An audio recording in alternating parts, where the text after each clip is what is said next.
Hello, everyone. This is Football Talk with Beef and the Deuce. We're here on YouTube. Check us out, subscribe, and like us. Also, check us out on Twitter. A lot of good stuff over there. We got links to everything.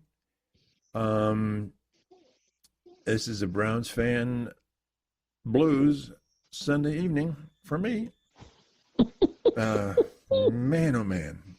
Do, Oh, do we just dive into it and Uh, just well, let's go with the. How are you doing? Like I give a crap because I'm friggin' miserable. hey, but we're each 0-1. Yeah, yeah, Each close games yeah, 0-1, yeah. mind you. I was impressed by the Cowboys, and it was close with Um, if CeeDee Lang or he dropped that pass. yeah, it's the week one blues Man, for sure. I mean, they could have Uh, won. Browns could have won. Browns could have won multiple times. oh yeah, and Joe Flacco, Yeah, man, my he guy. is the aging wonder You know, out here just looking good. I'm watching this game, and I'm watching him. I didn't see much of the first half, and I was watching the second half, and it's like I think only one time did I see him put the pass on a rope, really zing it. Hmm. But he doesn't do that. But he just throws these really nice balls that get exactly to where the receiver is. I mean, and they're beautiful. But it's just like, oh, okay, I'm gonna throw the ball over there, and there you go. But it just doesn't. He's not like that zing it into the pocket kind of guy. Doesn't really, he's just like, okay, here's the throw, here's the pass. But it's a Yeah, I beautiful, mean, he was what was he like 31 of 45 for almost 300. yeah. And Something like, I mean, it was interceptions. impressive. When your receiver has two hands on the ball and gives it up for an interception, it's hard to say it's a quarter. I mean, it is. It goes against a quarterback, but man, man, oh man. Yeah, just some unlucky turnovers, which is, I think, the Cleveland Browns' nature. Yeah, Um, yeah. and but at the same time, I feel like there's a lot of positives that came from this game. That running back guy, what's his name? Oh, Dylan Sampson, He's a deal. phenomenal. He's a deal. He looked great. Yeah. Um, Defense, I Oh, mean, I killer. don't know, I don't know what else your defense could have done. No, they Um, sacked Burrow three times in a row, three plays in a row. And if there's any consolation for me, it's they put the friggin' wood to Joe Burrow. I mean, they've oh knocked yeah, him down many times. yep. I mean, it was about as good of a defensive performance as you guys could have done. They shut him down almost, basically, right? I mean, Yeah, three and Jamar out, Chase three and out. didn't. Jamar Chase had 2 catches. I think T. Higgins had 3 or 4, Yeah, and that was it. yeah. So what were I the mean, Browns? it What were the Browns was. doing? I mean, what are they? I mean, are they just did you get a new scheme going here? I don't know. I think it was just more of Being better? Cleveland. Cleveland kind of has Joey's number, Yeah, that's true. and They do. Yeah, they F him up a I while. feel like anywhere else that he plays, he doesn't necessarily struggle. Hmm. Something with Cleveland, he just I don't know what it is. But is If there? it's just kind of his kryptonite. I mean, I get they won, like they Yeah, are 1-0, but yeah. But like you said, he was pressured, he struggled. Um, yeah. the running attack wasn't nearly as good as you expected. Oof. What about that O Um, line for them? I mean, is it they O like line was tough. I mean, they they couldn't defend couldn't the really hold a rush? block. Yeah, yeah. um, I don't know. I can't really put my finger on it, but They got some playmakers it on the seems Brown like side. these games are always close. Yeah. Damn. Mm-mm-mm. But I would be, if I was you, which I'm not, thankfully. Thank you. But You're welcome. if I was you, I would take away a lot of positives from this game. Joe Flacco deserves to be your starter. Yeah, Your yeah, rushing attack and short to intermediate pass game is going to be fine. yeah. If they catch the ball. You got you got 2 star tight ends, Mm-hmm. so that's gonna do wonders for you guys. Flacco loves some tight ends. Oh yeah, Harold Fannin, David Njoku, Mm-hmm. they're gonna eat for as long as Flacco's under center. Yeah. And your defense is looking fine. Yeah. And going into that Baltimore game next week, I mean, I would hope that they have a little bit of confidence, Oh, I think they do. as they should. Yeah. Yeah, they look frustrated there at the end when the offense just couldn't put it through. Mm-hmm. 'Cause I don't It's know. always it's either the defense or the offense. It's never Yeah. a complete game for you guys, I feel like. Yeah. It's a complete sack of crap. Anyway, so well then let's talk to Cowboys before we get into OSU. How about those Cowboys? I was impressed. Drop passes though. Drop passes. Yeah, we had a case of the drops. Man, what's up? And it seemed like it was the Dak to CD show. I mean, there was very little else that when I saw, especially I just saw highlights, but it was like, okay, it's Dak to CD, and which worked, but it seemed like a limited, while effective, somewhat limited. Is that true or Yeah, not? yeah. I mean, it was initially we came out. I mean, slow-ish. Mm-hmm. Um, But Dak looked pretty but good. at the same time, we looked confident, Mm-hmm. and even at the beginning, because Jalen Carter gets booted for being an idiot. Yeah. So the middle of their defensive line, I mean, we just ran the ball, Yeah. ran it, and initially we started fast, I should say. Initially we did, and then we kind of sort of tampered off a little bit, not a ton. And then after that delay, it just kind of shot any momentum that we had Yeah. to finish the game. Now, so But I texted you after it happened, and I'm like, it just seemed like neither team brought their defense in the first half. It was just score, score, score. mhm. And then it sort of got into a more average sort of mode in the second half. Would that be correct? Yeah, I mean, the delay kind of it ruins everything. Yeah. So you're basically playing a whole nother game, Yeah. and the offensive output just kind of stopped. But I was happy to see our rushing attack more than anything. We were still able to run the ball with Javonte Williams. Mm-hmm. Miles Sanders gave us a little boost. He had like a 50-plus yard run. Yeah. Pickens was okay. He had a pretty stupid penalty, which is very, very typical of him. Mm-hmm. Ferguson still doing Ferguson things. Our offensive line, for the most part, held up fine. But our defense, we can't stop a nosebleed. I know. It's still just so bad. That was so striking. It was like, wow. And they gave so bad. They gave Parsons away because they didn't need him. Yeah, but Kenny Clark's the truth to stop in the run, and that definitely did not happen. Yeah. Yeah. So that was frustrating. But outside of us losing the game, They're playing the Eagles. yeah, we held up against the defending Super Bowl champions. Yeah. For real. And we shut down Devontae Smith. We shut down A.J. Brown. Mm-hmm. We just couldn't stop the run. And that's been our Achilles heel for as long as I can remember. Barkley was just eating their lunch. Just. Oh. Barkley ate it up. Jalen Hurts scrambling killed us. I mean, it's. Yeah. He threw some good. You always complain about his deep game. He threw some nice deep balls. Yeah, he had a couple of nice throws, and I think him and Dallas Goedert are a very sneaky duo. Goedert's very good. It's very, very sneaky. But their offensive line is still as good as ever. Yeah. Still as good as ever, and that's going to be a killer in the NFC East, in the NFC alone, or just anybody.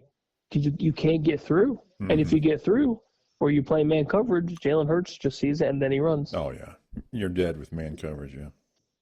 It's a very slippery slope when it comes to playing the Eagles, because you think you've got something going on, and they just eat you alive. It's just how good they are, and I hate admitting it, but yeah. I was happy we covered the spread, yeah. And I was happy to see that we could run the ball. Everything else, defense-wise, I knew we'd get eaten alive. But there's positives. Definitely some positives. Talk to me about, and I picked this upset, Chargers Chiefs. Boy, the Yeah. Chargers, man, they had a passing game this time. I mean, they were really throwing the ball around. Herbert looked phenomenal. Yeah, it's like He what? looked absolutely phenomenal. Keenan Allen coming back was probably the best thing that ever happened to him.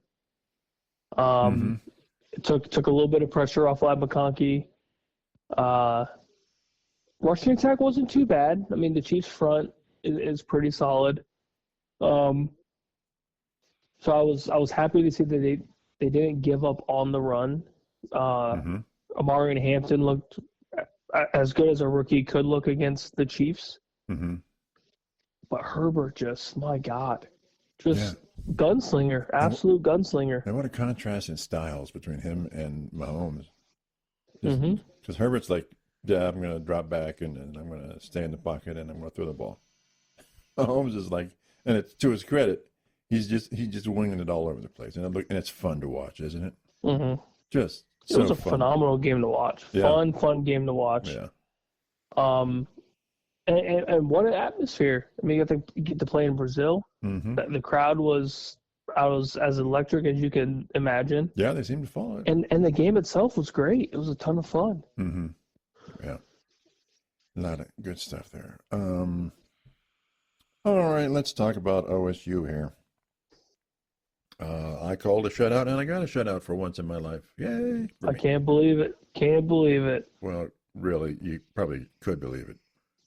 As watching the game throughout each score, I was like, oh yeah, this is bad. It was this is gonna be really bad. Sometimes it was hard to watch. It was like embarrassing, kind of like, oh man. The talent is just so different. So different. If I was Grambling almost had a field goal. They almost had a field goal. Yeah, they almost did. Yeah. They got the kickoff. Yeah, that was about it. I kept thinking, at some point in the game, I'm thinking, if I'm the OSU AD, I'm going to add another 100 or 200,000 to Grambling's check just for the hell of it. I mean, just thanks for being here, and hope you had a great time, and see you later. It's just enjoy going back south, and maybe we'll see you again. Yeah. But it's great that they came up here. I think it was good. But man, it just wasn't even close. So my question to you, and you hate me for it, I know, and you can not respond to it. In a game like that, everybody looks good. How do you really evaluate beyond just statistics? How, in other words, is this person as good as this game would suggest, or is it just an effort? Because that's what I'm thinking. Is it show me the effort, show me the intensity?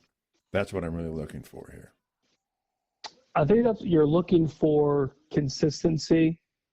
You're looking for just being better than the last game. As cliche as that sounds, you want to be better than your opening game of the season. Yeah. And I think, but that's hard to everybody. Hard. I think everyone proved it though. Our rushing attack was phenomenal. Yeah, but I get it's Grambling State. I get it. But at the same time, your blocking schemes still need to be the exact same. Mm-hmm. So that's building that routine. It's building that muscle memory. It's building everything that you want to get into that midseason form. Yeah. Oh, it's an excellent practice. Oh, it's beautiful. I mean, and it's, again, like you said, it's a game. It's a live game against an opponent that's not your defense if you're the offense. Right. Granted, your defense is probably the best in the league. Right. But like for Julian Sain's case, he didn't really throw the ball that much against Texas because he didn't really have to. Right. And then now you have, But is he as good as he looked in the Grambling game, though? I think so. Against Indiana or Illinois? I think so. Because look at where he's placing the ball. That's how I gauged everything. Yeah, he was pretty hot. So for each pass that he threw, I'm looking to see, is he hitting the spot? Is he hitting the target? And he's hitting the target.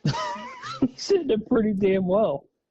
Yeah. I mean, his only blimp was that interception that he double pumped into the end zone, which was, I mean, he knew exactly what he did, and he went straight to the tablets, trying to review the whole thing, and I mean, he'll be fine.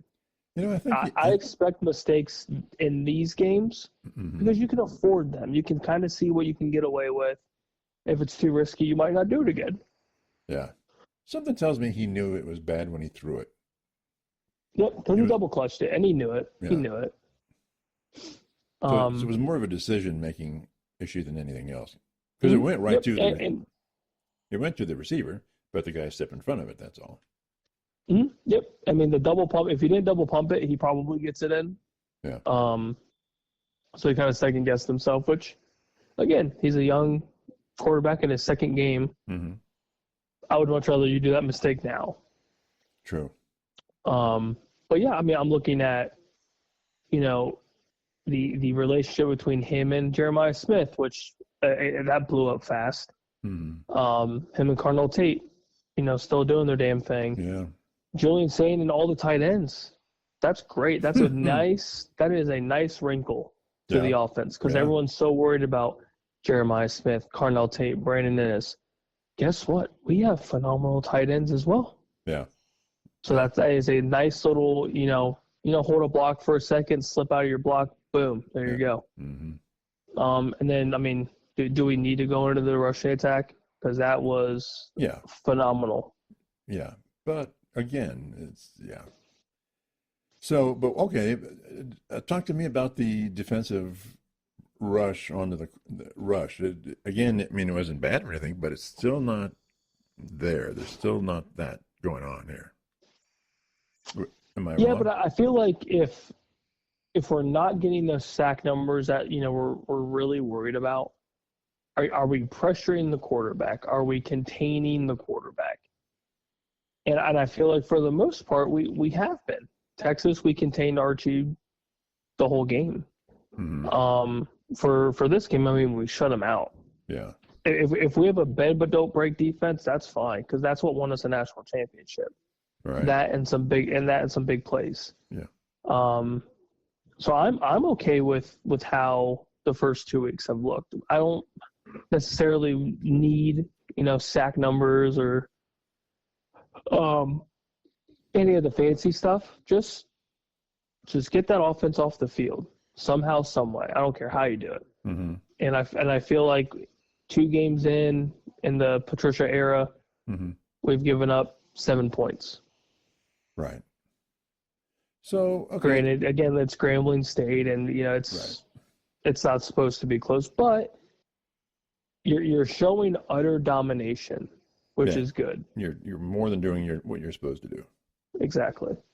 So, I know it's the MAC, but Ohio is a good team. They had a big win. Win against West Virginia. Yeah, and they won the MAC last year, right? So what do you, obviously the point predictions will come Thursday, which are always accurate. Always. But what are you seeing difference in, or what do you look at Ohio?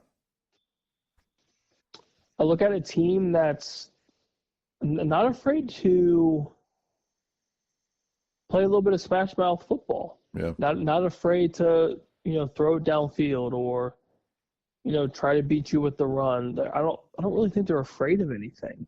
And that showed in that West Virginia game. I mean, some people would argue that Ohio doesn't even deserve to be on the same playing field. Right. And, a MAC school beating, I would say West Virginia is a premier program. And, I mean, should a MAC school beat, a West Virginia or, any decent team? I don't know. Didn't I send you a text saying that would be an interesting game and you sort of just let it go and say, the hell with that? But I can't call that. It was intriguing because of the contrast. I mean, the week itself wasn't really strong. Right. So something like that will pop up. And there's interest. I would say there was interest. I didn't really pay too much attention, but I was definitely intrigued. Yeah. Because Ohio is a very good team in the MAC in that level. So how they can compete at a higher level in a power school. It was interesting. Yeah. I mean, they're no slouch, and they'll hit you in the mouth. And it's a in-state, rivalry, if you will. So of Mm-hmm. course there's going to be, some level of interest, obviously, to win that game. Mm-hmm. If you're Ohio. Now, is it likely that they're going to beat this Ohio State team? No, I mean, I don't think so. But do I think it's it'll be a better a test. game to watch and have some sort of test? Yeah, Mm-hmm. maybe. It's Possibly. good. It's good before the bye, and then going into Washington. Mm-hmm. So. Yeah, I mean, and it's a night game, so it's going to be more interesting in the sense that it's not at big noon. Yeah. But yeah, I mean, I'll give Ohio the credit that they deserve. Yeah. They've got some skill, they got some talent, Mm-hmm. and they're coming off a big win. So there's some momentum, there's some confidence. Yeah. Yep. So what else do we glean from this Grambling game here? I know we were talking about the defense. Defense is still dominant. Yeah. And we have a lot of offensive weapons, and our future looks very bright in the backfield. Yeah. Very, very. Bo Jackson looked phenomenal. Yeah. Absolutely phenomenal. Yeah, we've got some beasts in the defensive secondary. Yep, secondary is looking good. Yeah. Rushing attack's looking, again, phenomenal. Donaldson, Peoples, Yeah. Bo Jackson, you name it, we have it. Yeah, it might not be So- the previous two, but it's darn good. Yeah, so I'm excited. Mhm. I'm very intrigued and obviously very curious on how this team can produce. What about Keenholz? He impressed me. I think he looked good. A different player. think he Boy, looked good. he is different than Sayin, isn't he? Just everything about him is different. But Mhm. he's good. Do you after this game? I have this be my big question for you. Hmm. After seeing what Julian did, now that his stat line was perfect, Mm-hmm. do you truly believe there was a quarterback battle between him and Keenholz? I would say I think it was a pretty good battle, but they're different styles. Don't you think Day had to say, well, I want this style of quarterback. This who is. I mean, again, it's Grambling. That's the problem. Is Sayin a much better passer than Keenholz? Is he really a much better passer? I think Julian is steps ahead in the passing game.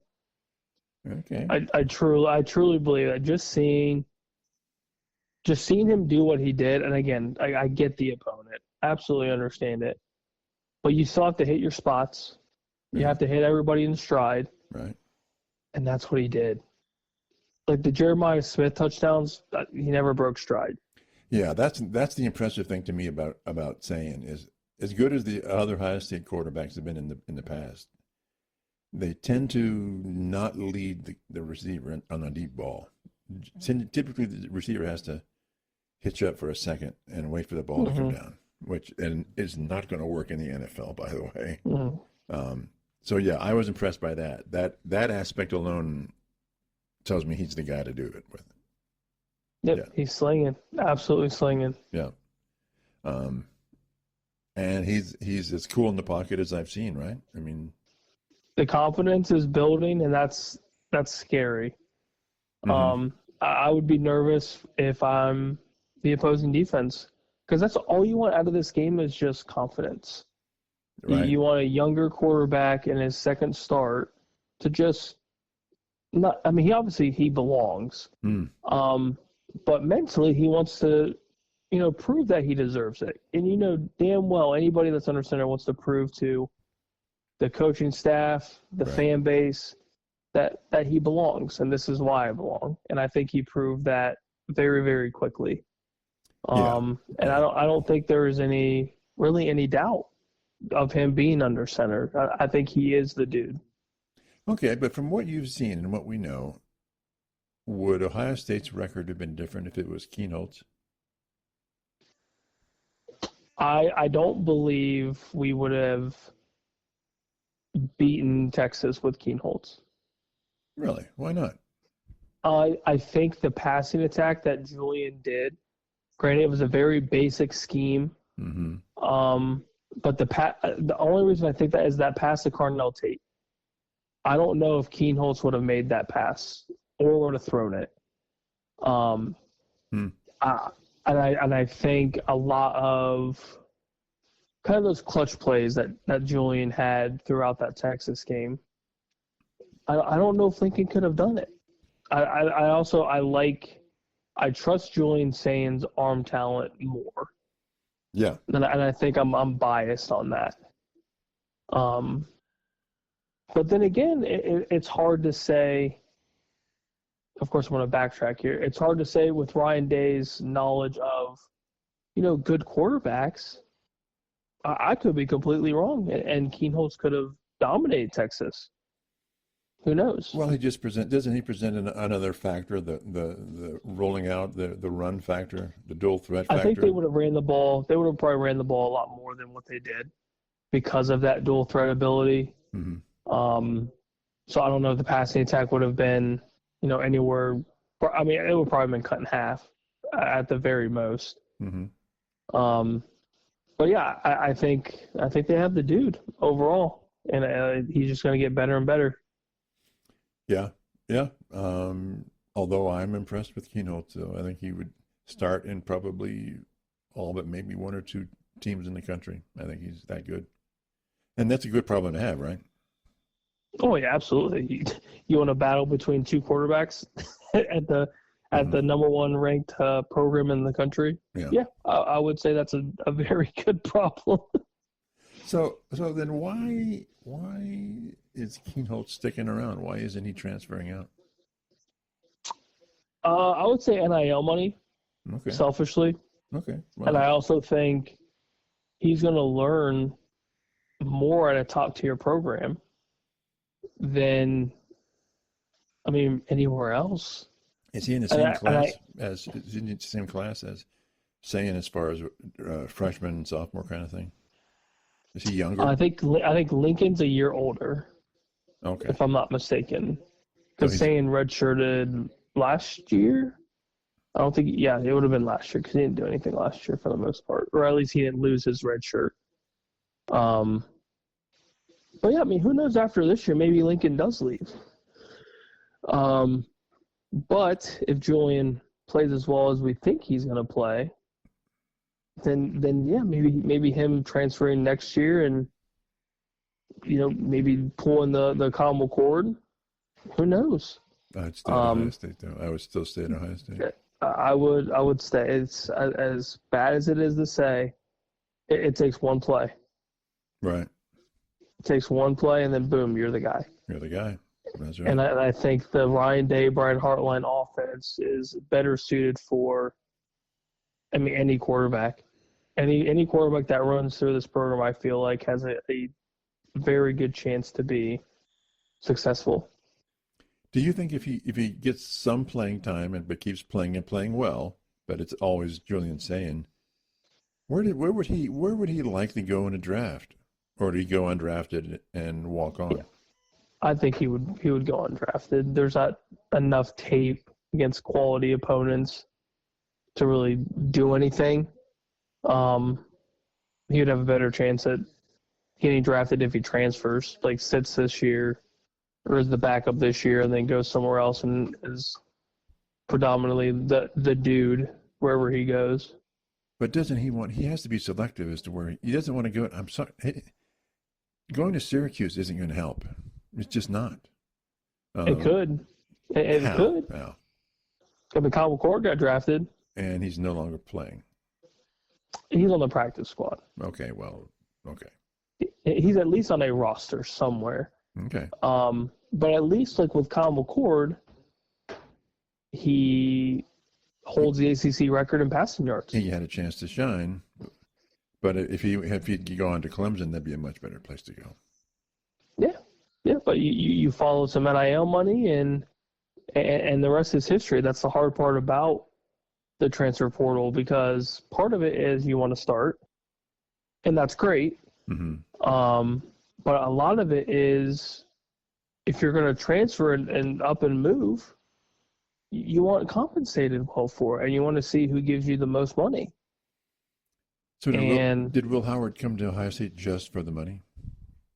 Oh, he knows damn well they were going to win. They had the best chance of winning a national championship. Right. But I also think the $1 million check was very helpful. Oh, absolutely.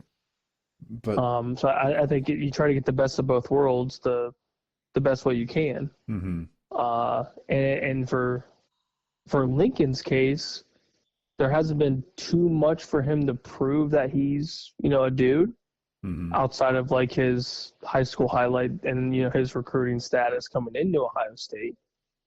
That's all he really has to go off of, and he's the backup quarterback at the best football program in the country. But what about it's kind of tough. What about Joe Burrow? I think he fell into the right spot, truly. Because if he stayed at Ohio State, we would have never known. Right. We would have never truly known. And even Urban said that. He knew he was good, but he didn't know he was going to be that good. Right. So maybe that could be the effect with Keenholz going somewhere. It could be. Absolutely. If he goes in the right spot, yeah. And if he does do that, I wish him the best. Yeah. Because he is good. He is a very good athlete. Very, very good athlete. Okay. Anything else about the Buckeyes? We're on to the Bobcats. The Bobcats. Okay. Let's go our weekly new top 10. All right. And I will start off as is tradition so that you can laugh and knock me down. Always. That's what I'm here for. That's what it is. So there isn't a lot of change because you wouldn't have expected it with this week, considering it was the lopsided talent week. So Ohio State's still number one, obviously. There's no reason to not have them. Penn State, still have them at number 2. They throw a shutout, so I give them that, 34-0. LSU, I'll keep them at 3. Even though it was 23-7, they're still number 3 to me. Georgia, 28-6 against Austin. I'm going to keep them at 4, but 28-6 against Austin Peay is interesting. Not shining, is it? Yeah, it's ugly. But I didn't think. Okay, I didn't know. I'll keep them there, but got them on the watch list. What do you think about that? I have them down. So you dropped them? Okay. I got them down a little bit. All right. And then I flip-flopped Miami and Oregon. Oregon because they did their job well, and Miami, again, 45-3 against Bethune-Cookman. I just think Oregon proves that they are better this week than Miami. So I've got Oregon at 1, 2, 3, 4, 5, and then 6 is Miami. Okay. You're okay with that? It's yours. It is. I'll give you mine. Okay. So I'm gonna let you do your thing. All right. And then, oh boy, life changes here.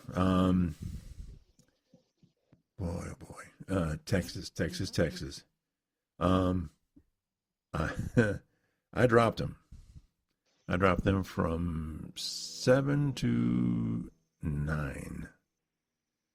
Goodness. Yeah, well, they look at the first quarter against San Jose. Thank you, Bob, by the way. I was sweating. Yeah. Oh, Bob. But your savings account, your checking account's good. You don't have to send him any money. Not like you have any. Oh, geez, yeah. So even though Notre Dame is on a bye, I have Notre Dame, after Miami, Notre Dame, South Carolina, Texas, Clemson. Fills out the top 10. I know. Well, Clemson did not impress. They won. Oh, they're disgusting. Texas was they had a great second quarter, and then it all sort of went to whatever. So I dropped them, and I figured, well, I'm just going to move up Notre Dame because they're on a bye. But I moved them up. South Carolina, they took care of their business. So that's my top 10. And I left Illinois at 11. Florida State up to 12. This is outside of the top 10. So 11 is Illinois, 12 is Florida State, 13 is Iowa State, and then Oklahoma. Interesting. Yeah. Well, Michigan dropped, and a couple of teams did not do their job. Interesting. So okay. there we go. Now shoot it down, take it apart. All right. So 1 through 3, I'm good. Okay. I have the same. All right. Number 4, I've got the U. I've got Miami at 4.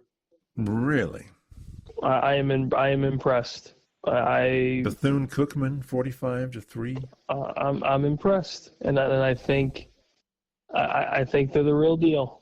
I truly do. I think Carson Beck's back to his form that we saw a couple years ago. Okay. And I think they're better than Oregon at the end of the day. Okay. So I've got Miami 4. Right.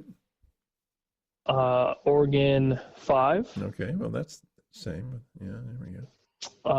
So basically, you didn't flip them as I did. And I just moved them up. I've got them 4, 5. Mm-hmm. Georgia 6. Okay. I've got Texas 7. So you left them at 7. Yep, so I keep them at 7. Really? Boy, okay. I keep Notre Dame at 8. All right. Florida State 9. Illinois 10. I thought about Illinois a lot. I thought about that a lot. So Clemson's they had a very, very convincing win at Duke. They pulled away at the end of that, probably like midway through the second half, and the rest was history. So then give me your 11 through 11, I've got Oklahoma. Okay. Ooh, you moved more than I did. I was a very impressive win. They've got a great. I thought it was very impressive. That quarterback is very impressive for them. He's solid. Very good dual threat. Yeah. So I've got them at 11, South Carolina 12. Okay. Iowa State 13. Clemson 14. Tennessee 15. Tennessee 15. Well, everybody else lost, so they moved up, I guess, right? Mm-hmm. Yeah. Okay. So you moved Oklahoma up a lot. I've moved them up as well, but I didn't move them up as much as you. So talk to me about that game with Michigan. How do you evaluate that one?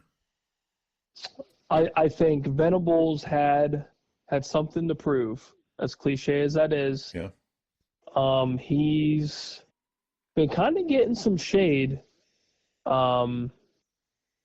since his time at Oklahoma. They haven't been, as good as most people assume that they might be. Or they expect them to be. And going into this game, which was the game of the weekend, there's a lot of hype around Michigan and Sherrone Moore and Bryce Underwood. This team's legit. Mm-hmm. Michigan's team is flat as shit. I will tell you that right now. Okay. All right. Bryce Underwood, I don't know about this dude. Truly. All right. So it's a true freshman on a true road game. Mm-hmm. He did not look impressive. Okay, so they were at 15. Where did you put them? How far down? I would have them 22, 23 range. That far down, huh? Really? Yeah, because here's my thing is too. You had USF upset your boys in Florida. Yeah. They skyrocketed into the top 20. Absolutely skyrocketed into the top 20. You would put all the way into the top 20, even though they weren't even in the top 25? Mm-hmm. Why not? You beat a top 15 team at Gainesville. True. It was very close. It was close. As it should be. And actually, no, let me rephrase that. That shouldn't have been close. Florida should have just wiped the floor with them. Mm-hmm. But no. No, Florida does Florida things again. Your boy Napier is hot. Yeah. Okay. What about talk to me about FSU? I might be a believer. I might slowly might be becoming a believer in the Florida State. Mm-hmm. I am a fan of Castellanos. I'm a fan of their offense. I'm a fan of the defense right now. You don't see a lot of good ACC defenses. Yeah. And I think you're starting to see the Florida States that we've been used to seeing in years past. Not last year, obviously, but I think something's brewing. Truly do. Yeah. Truly do. Which is why I think the ACC is a very interesting conference. Mm-hmm. So then, how does that?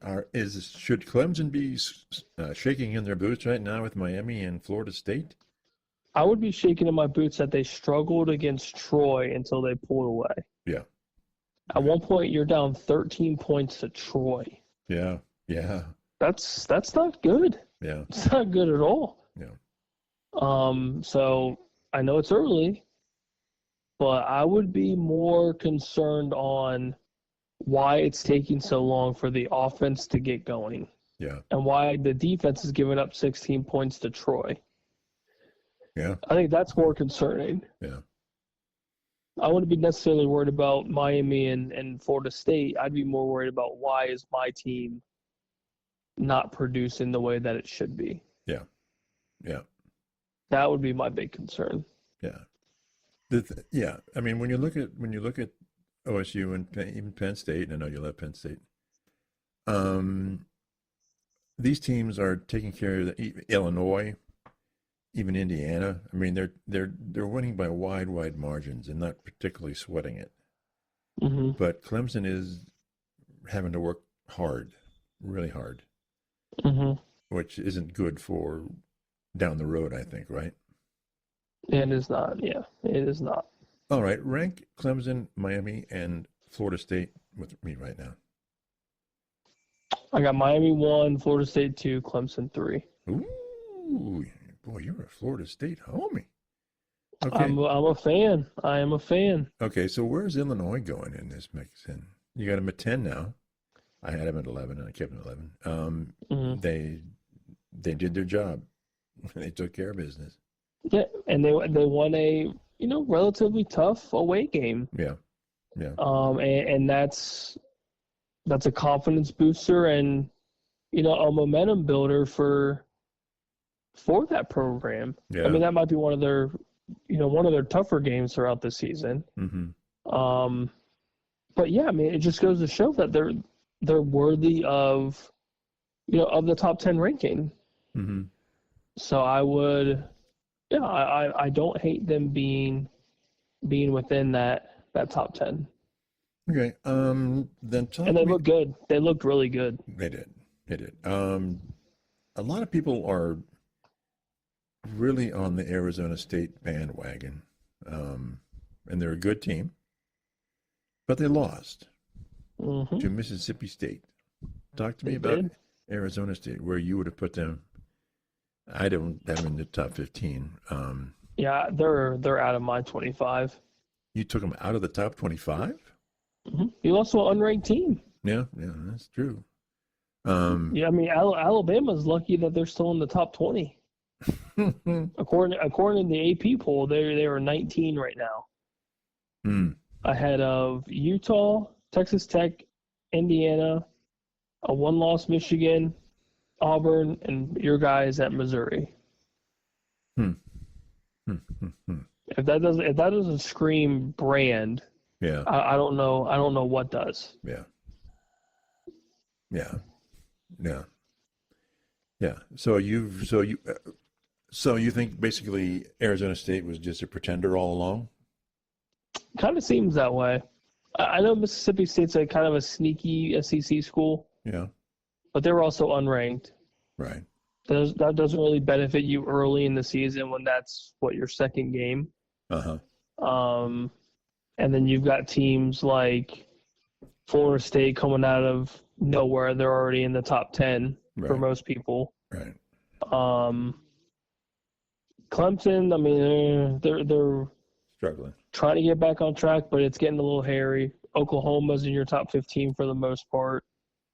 You got your Iowa States, Tennessees, your Aggies, Ole Miss, South Florida with a big win. Like it's hard to say that a 1-1 Arizona State team that just was 12th last week. Yeah. You lost to an unranked Mississippi State team, and then all these other teams won. It's tough because you're not going to boot Michigan for losing to a ranked opponent. So that's at the end of the day, it's not fair. But they were lower ranked. They were lower ranked than Michigan. By I think what was it 16? There were 16, something like that. Michigan was 15. 18 was Oklahoma. Okay. So it's close. But then, yeah. So it's not a bad loss by any means, and they lost on the road. That usually benefits you a little bit. But yeah, it's just hard to make that argument that they deserve to stay in the 25. So do you think, okay, then rank me the top 5 of the SEC now. It's a different soup. Interesting. Right now, I mean, you'd have to go LSU, Georgia, Texas, and I'm going to go Oklahoma 4, South Carolina 5. Okay. Boy, you're just not a South Carolina guy. Oklahoma surprised me. Yeah, they were impressive. They were just impressive. I had them winning, but I didn't think they would win in a convincing fashion. I thought it'd be super, super close. Yeah. And they just literally ran away with it. Their ground attack solid, dual threat quarterback looked great. Their defense looked solid. So maybe something's brewing. Maybe. I don't know. But Sooner Nation, they came to play. Yeah. So do you think teams like, Alabama, then is Texas A&M, Ole Miss, Alabama, are they just going to sort of linger in that 20th range or something, the middle pack of the SEC? Yeah, I would say so. I would say so. It's going to be tough sledding for those top teams until one of them loses. And it's still early. I mean, there's plenty of time, but as of right now, yeah, they're just kind of on the outside looking in. Oh, not to be outdone or left behind. SMU loses to Baylor. Double overtime. Very, very close. So, but typical fashion, SMU has no defense. They base all their wins off their offense, and that's it. And eventually, you're going to have a team like a Baylor who has a very high producing offense, and you're going to get caught, and that's what happened. Yeah, that was a bit of a shock. I don't think anybody had that on their bingo card. I'll be honest. I know I didn't. Yeah. And Iowa State, Iowa. Okay, that was relatively expected. Low scoring, of course. A fun game. Yeah. Low scoring game, but a fun game to watch. Yeah. So then give me the top 5 of the Big Ten-ish. Buckeyes, Oregon, Illinois. Oh, wait a minute. Where's Penn State? Oh, no, sorry. I thought I said Penn State. My bad. OSU, Penn State, okay. Oregon, Illinois. I could have swore I was sitting there looking at my rankings. I thought I said Penn State, and then you said it, and then I'm all over the place. So, yeah. That's Buckeyes. Cool. Okay.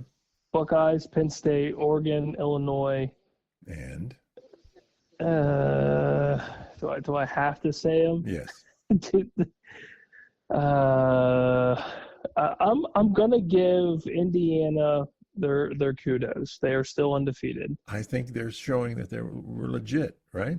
Yep, they're still undefeated, and you can't really fault them for that. Yeah. 56 to 9 from the outside looking in, having that one loss. So. Yeah, and Indiana's winning in good fashion. So you got to keep that ball rolling if you're Coach Cignetti. Any other surprises in the Big Ten? So then after Indiana, then who's number 6? You'd have Michigan, sadly, Yeah. because their losses against a top 20 opponent. So I mean, you can't really ruin them on that. So yeah, Michigan's there. USC is probably right behind them. Yeah. And then it just gets muggy. Just muggy. Yeah. That's normal. Yeah. Okay. All right. Anything else about the top 10? I think we kind of covered it. I'm curious with the next couple weeks. Yeah, you have some big matchups that are gonna, at least for the SEC. You've got Georgia, Tennessee next week. Yeah. So that could possibly shake up a little bit of your SEC flavor. Mm-hmm. So I'm curious about that. I want to see what Clemson can do against Georgia Tech. Yeah. I know it sounds random, but Georgia Tech can get sneaky. Georgia Tech's a little sneaky game, and they've got a Miami at home against a now 18th ranked South Florida. Yeah. So another little interesting game, and then the game of the week, Notre Dame and your Aggies. Mm-hmm. So what about Tennessee? Tennessee was supposed to drop off without their premier quarterback, right? And yet they are looking good. Is it the running game, or 72-17 against East Tennessee? That's putting some wood to them. I mean, I feel like it's a little bit of everything. They basically flip-flop quarterbacks with UCLA. Right. And I think Aguilar, how you pronounce his name. Mm-hmm. He's kind of sort of a gunslinger. Yeah. And he's looking good. I mean, across all aspects of the quarterback position. Mm-hmm. He's running the ball when he needs to. He's throwing the ball with accuracy. And he hasn't turned the ball over. Yeah. In 2 games so far, he hasn't turned the ball over. Isn't that statistic always so relevant? Turnovers. Absolutely. And it's going to be big coming into this week with Georgia. Well, do you think Tennessee got a kind of the quarterback situation, and then they got kind of shellacked by OSU last year? And people had said, well, they're not legit. They're not really as good as they could. But so far, they're impressive. Yeah, so far you can't really fault them for anything because they played well. Yeah. And I think this Georgia game will kind of show how legit they are. Mm-hmm. Which it typically does every year with Tennessee. They come up against a relatively decent SEC score. They play a Texas or a Georgia or a Bama, and they more times than not get wiped out. So we'll see if they're actually legit this year. So you left Texas where they were. I dropped them. Why did you leave them where they were? All they had to do was win, and Archie looked good. I know at the beginning of the game you were, kind of up in arms about how they looked initially. They didn't look good. And then they opened up the floodgates. Yeah, well, that's true. Yeah. So I think slow starts might be a thing for them. It probably shouldn't be, but it is.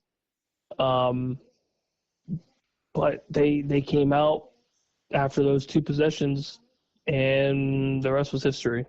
Yeah. But San Jose State didn't have a chance. Right. Indeed. Okay. What else happening? Anything going on? In the world of the pros or anything? Anything? Oh, we're in full swing. Yeah. We're in full swing football season. The betting world hasn't been too bad for the beef over here. So we're trying to stay in the green after tonight's game and then tomorrow night's game with the Vikings and the Bears. Yeah. So what do we have to look forward to then on Thursday? You got a new little feature coming up here, right? Yeah, so we're gonna do a little betting thing, do some parlays, maybe a little money line action. So I'll dive into my wealthy book of knowledge that is the betting world that I try to be good at. And we'll do some parlays, do a little something. I didn't even check my fantasy team today. I didn't even check. I didn't see how they were doing. Oh goodness! Let's hope you actually set your lineup and have a quarterback. Oh no. Well, I had Joe Burrow. So trust me. I was in the same boat as you. That hurt. Yeah, that's not. It wasn't great. That's not going to help. Yeah, and I started Tyreek Hill, which was great, and that turned out to be terrible. Yeah. But yeah, I mean it's going to be a close matchup for me come tomorrow. I don't like it. Okay. I don't like it. All right. Having said that, we're out of here. We'll talk to everybody on Thursday on Friday. See you later. Bye.